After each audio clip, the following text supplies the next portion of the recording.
Venons-en aux perversités de l'expérience commune. Qu'est-ce qui est mauvais en moi? Qu'est-ce qui est méchant en moi? Qu'est-ce qui est menteur? Qu'est-ce qui accuse les autres, se réjouit parfois de leur peine et provoque leur malheur? Consciemment ou inconsciemment, car les sources de la perversité ne sont pas toujours connues de nous. Certains diront même qu'elles ne sont pas toujours humaines. De même que l'ange peut être considéré comme meilleur que le meilleur de soi-même, le démon peut être considéré comme pire que le pire de soi-même.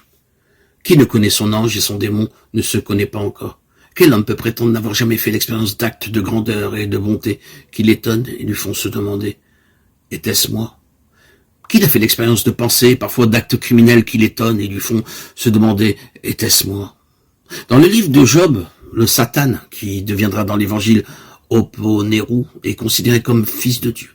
Ce n'est donc pas un Dieu face à Dieu. La tradition biblique, à la différence du masdéisme babylonien qu'elle traverse, n'est pas dualiste, opposant un Dieu du bien à un Dieu du mal. Et la tradition évangélique n'est ni essénienne, opposant les fils de la lumière aux fils des ténèbres, ni manichéenne, opposant le vrai Dieu, incréé au mauvais démiurge créateur. Pourtant, comme nous l'avons rappelé, le mal, les ténèbres, la perversité existent.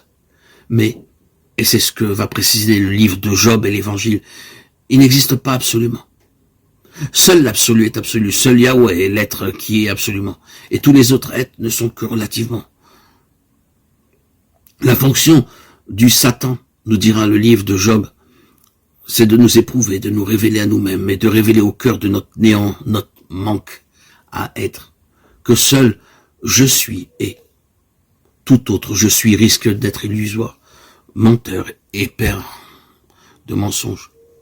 Délivre-nous du Satan ou du Poneru, voudrait dire alors, dans ce contexte, délivre-nous de tout obstacle à la vision du véritable.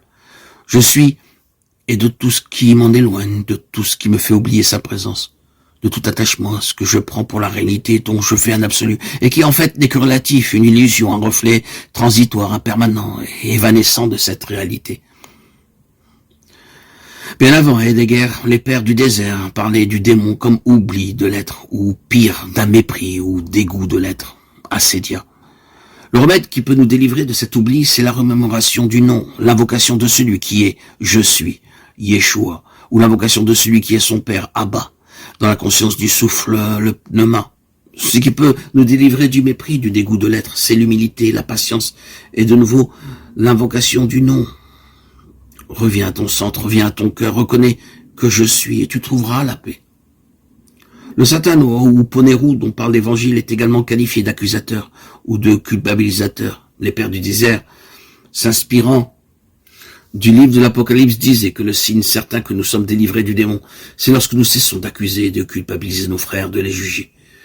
Il est mort, l'accusateur de nos frères. Cela rejoint l'enseignement de Yeshua. Ne jugez pas pour n'être pas jugé, car du jugement dont vous jugez, vous serez vous-même jugé. Qu'as-tu à regarder la paille qui est dans l'œil de ton frère? Ne vois-tu pas la poutre qui est dans le tien?